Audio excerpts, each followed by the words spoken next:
Deputy CM బట్టి విక్రమార్క మాట్లాడుతున్నారు. ఇప్పుడు లైవ్ చూద్దాం. ఉచిత కరెంటు ఇచ్చేటువంటి కార్యక్రమాన్ని రాష్ట్ర వ్యాప్తంగా అమలు చేస్తా ఉన్నాం. చివరికి మధుర శాసనసభ వైరా శాసనసభ నియోజకవర్గంలో కూడా ఇవాళ గృహజ్యోతి కానీ లేకపోతే వ్యవసాయ పంప్ సెట్లకు కానీ ఇచ్చేటువంటి ఈ కార్యక్రమం సబ్సిడీతో ఇచ్చేటువంటి కరెంటు లెక్క చూస్తా ఉంటే ఇవాళ గృహజ్యోతి కింద ఈ శాసనసభ నియోజకవర్గంలో 52,019 కుటుంబాలకి 200 యూనిట్లతో ఉచితంగా కరెంట్ అందిస్తా ఉన్నాం. 52,019 కుటుంబాలంటే ఈ రాష్ట్రంలో దాదాపు ఈ శాసనసభ నియోజకవర్గంలో 60 నుంచి 70% కుటుంబాలు ఈరోజు ఉచితంగా కరెంటును పొందుతా ఉన్నాయి. దాదాపు 36 కోట్ల రూపాయలు మీ అందరి తరఫున రాష్ట్ర ప్రభుత్వం వరుణ్ రెడ్డి గారికి ప్రతి నెల మేము ఎన్పీడీసీఎల్కి డబ్బులు కడతా ఉన్నాం.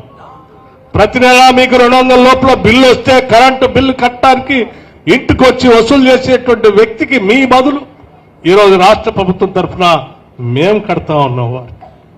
ఇది రాష్ట్రంలో ఉన్నటువంటి కుటుంబాలకి రాష్ట్ర ప్రభుత్వం అందిస్తున్నటువంటి కార్యక్రమం.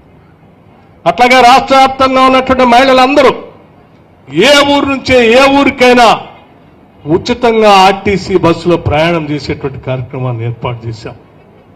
పెద్ద ఎత్తున ఈరోజు రాష్ట్రంలో మహిళలు కూలీనాలు చేసుకోవడానికి ఆర్టీసీ బస్సులో ఉచితంగా ప్రయాణం చేస్తారు.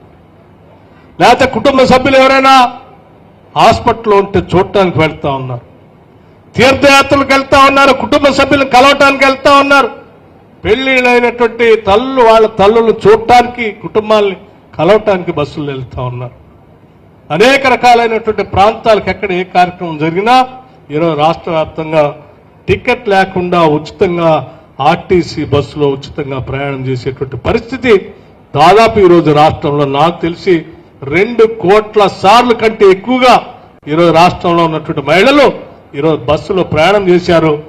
మీ అందరి తరఫున మీరు తీసుకునేటువంటి టికెట్ సంబంధించిన డబ్బుల్ని ఈరోజు ఆర్థిక శాఖ నుంచి నేను నేరుగా ఆర్టీసీకి ప్రతి నెల డబ్బులు కడతా ఉన్నాను మహిళలందరి తరఫున కూడా ఈ సందర్భంగా చెప్తాం. ఉచితంగా అంటే వాళ్ళేం ఆర్టీసీ వాళ్ళు ఉచితంగా ఇవ్వట్లే, వాళ్ళకి మేము నేరుగా మీ తరఫున డబ్బులు కడతా ఉందని కూడా ఈ సందర్భంగా మనం చేస్తా ఉన్నాం. ఈ కార్యక్రమాలన్నీ కూడా రాష్ట్ర వ్యాప్తంగా ఉన్నటువంటి మహిళల కోసం ప్రత్యేకంగా ఈ ప్రభుత్వం తీసుకునే కార్యక్రమంలో కొన్ని మచ్చుతడుకులకు మాత్రమే మీ అందరికి దృష్టికి తీసుకురావాలని ఆలోచనతో చెప్పారు. ఇకపోతే వైరా శాసనసభ నియోజకవర్గానికి సంబంధించి ఈ నియోజకవర్గానికి నాకు విడదీయనటువంటి సంబంధం ఉంది. వైరా పట్టణం, వైరా మండలం కానీ వైరా శాసనసభ నియోజకవర్గంలో కానీ నేను నా రాజకీయ జీవితం ప్రారంభించింది కూడా ఇక్కడి నుంచే. ఇక్కడ ఉన్నటువంటి ప్రతి ఊరు నాకు తెలుసు, ఇక్కడ ఉన్న ప్రతి మనిషి నాకు తెలుసు, ప్రతి గ్రామంలో ఉన్న సమస్య నాకు తెలుసు, ఈ ప్రాంతాల అవసరాలు కూడా నాకు తెలుసు.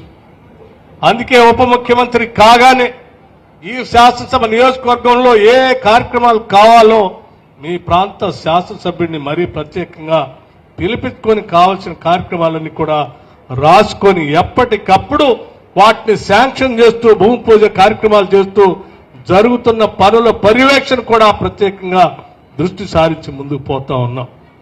దాంట్లో భాగంగానే విద్యతో పాటు వైద్యానికి ఎంత ప్రాముఖ్యత అవసరం ఉందో గుర్తించే 100 పడకల ఆసుపత్రికి సంబంధించి ఇక్కడ భూమి పూజ గతంలో చేసుకున్నాం.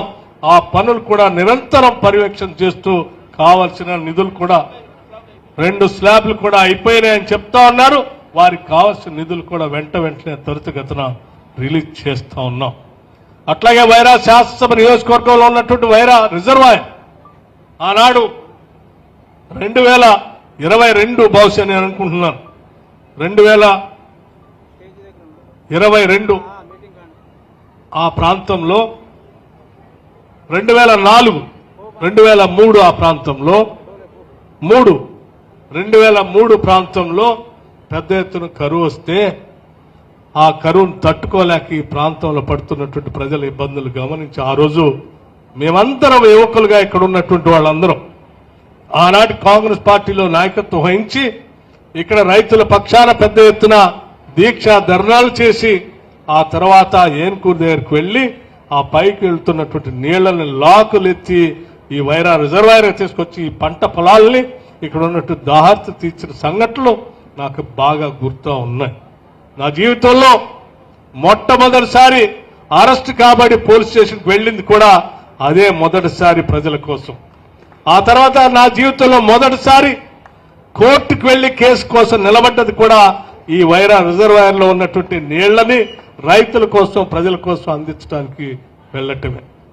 అటువంటి సంఘటన నాకు ప్రతిసారి గుర్తుకొస్తుంది. కాబట్టే నేను రాగానే ఆనాడు ఉమ్మడి రాష్ట్రంలో కాంగ్రెస్ పార్టీ అధికారంలో రాగానే వైరా రిజర్వాయర్ లెఫ్ట్ కెనాల్ కి రైట్ కెనాల్ కి లైనింగ్ చేపించడానికి ఆనాడు 42 కోట్ల రూపాయలు శాంక్షన్ చేపించి మొదటి దశ పూర్తి చేశాం.